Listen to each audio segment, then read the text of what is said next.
Hola! Today's lesson is on the imperfecto, or the imperfect tense in Spanish.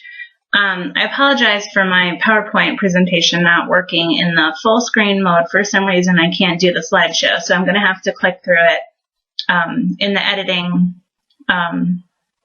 process. I don't know why, but anyway, the learning objectives are that you will be able to conjugate verbs in the imperfect tense in Spanish, identify when to use the preterite and when to use the imperfect tense, and name and identify the 3 irregular verbs in the imperfect tense.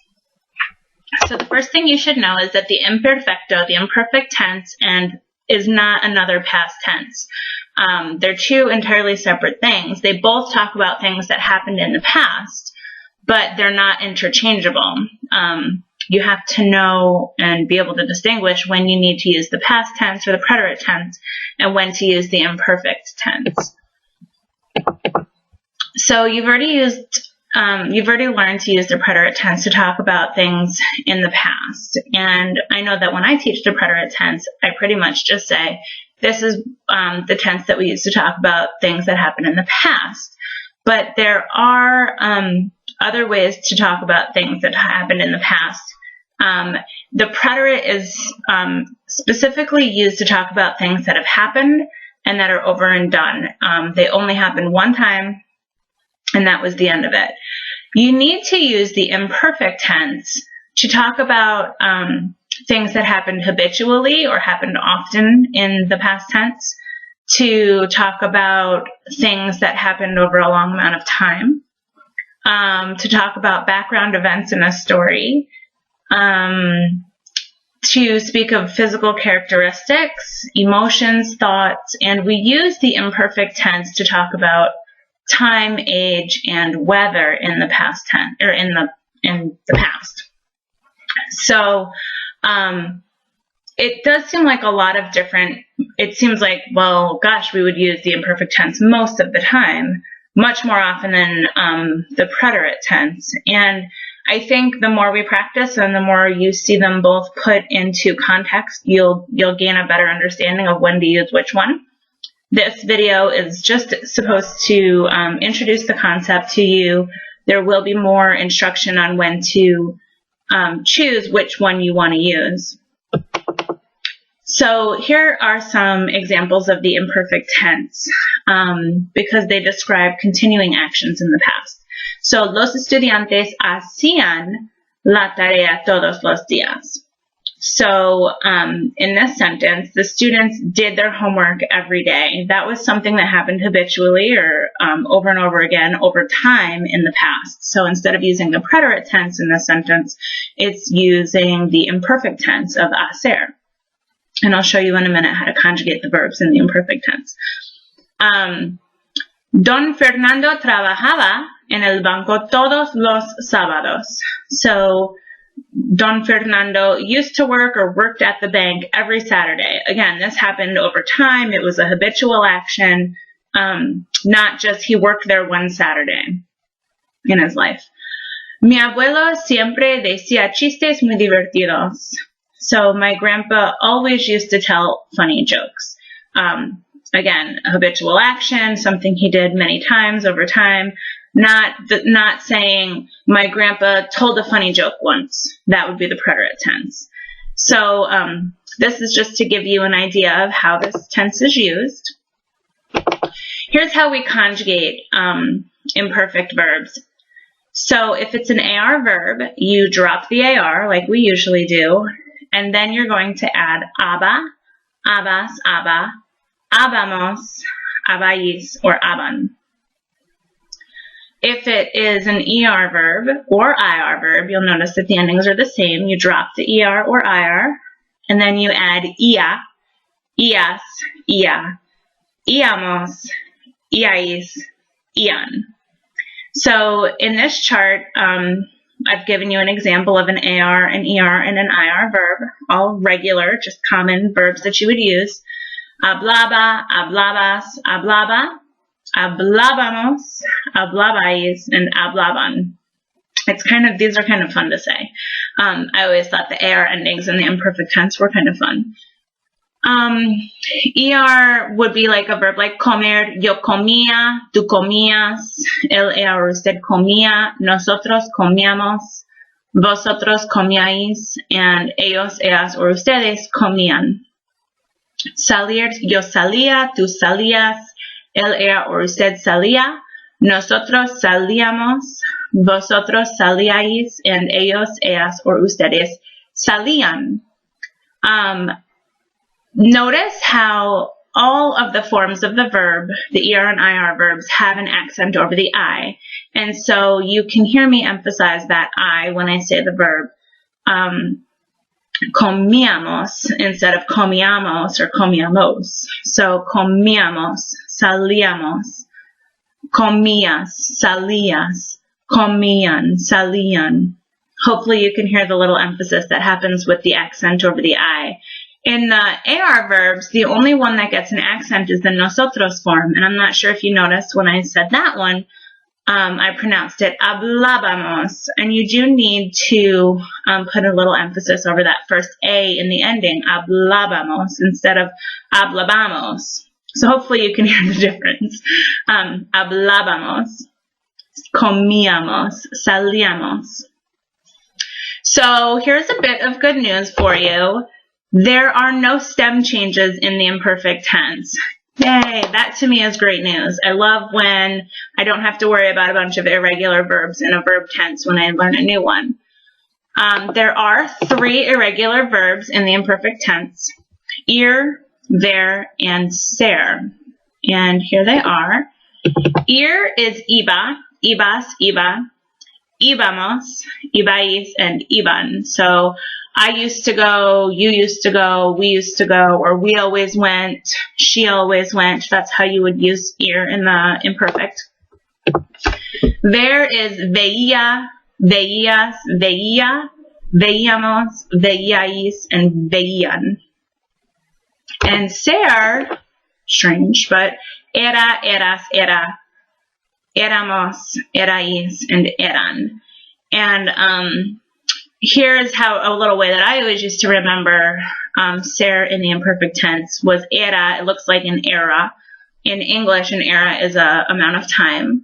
So you can remember that you use the imperfect tense when things happened over an amount of time rather than just one time in the past. So ser was era. Yo era, I used to be, for an era, for an amount of time. Just one little trick that may or may not help you remember. Okay, so there are some keywords, some palabras claves, that can help you recognize if you need to use the imperfect tense when you're talking.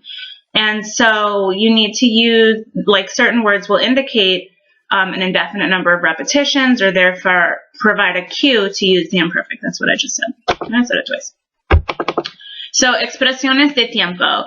A menudo, which means often, siempre, always, a veces, sometimes. All of these, if you're going to use these words in a sentence talking about the past, these are words that would indicate that you need to use the imperfect tense. Todos los días, I'm sorry, the click to add title is behind it, but it's todos los días, every day, frecuentemente, which is frequently, muchas veces, many times. All of these, I think you can probably pick up, are indicating that something happened often or many times in the past. Cada lunes, every Monday. Obviously, it doesn't have to be cada lunes. It could be cada miércoles, cada sábado. Generalmente, generally. Varias veces, several times. So the one distinction would be the predicate for single memorable actions or events. And that's what I've been saying. If it happened once and it was over with and it didn't happen again, that's when you would use the predicate. You would use the imperfect for things that happened over time, habitually, or a number, it happened a lot of times. In such cases, the imperfect is sometimes translated to used to or would. Like, I used to drink coffee every day, or I would drink coffee every day. It doesn't have to be as simple as I drank coffee every day. Although any of those would indicate the imperfect tense. So in English, you could say, I drank coffee every day. I used to drink coffee every day. I would drink coffee every day. 3 different ways, and you would use the imperfect for all of those. I drank coffee on Saturday. Then it would be done. I did it once, and you would use the preterite tense. So here are some examples of when you would use the imperfect tense. Yo siempre and jugar con unos muñecos de peluche. I always used to play with teddy bears. Nosotros, when you're talking about age, going back to one of the beginning slides when I said when we use the imperfect tense, use it to talk about your age.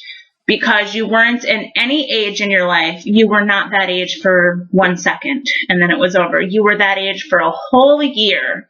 So when you talk about when I was 9, or when I was 12, when I was 20, you would use the imperfect tense. So nosotros blank with tener 28 años. So we're talking about when we were 28 years old. The next one is las 9:30 de la noche.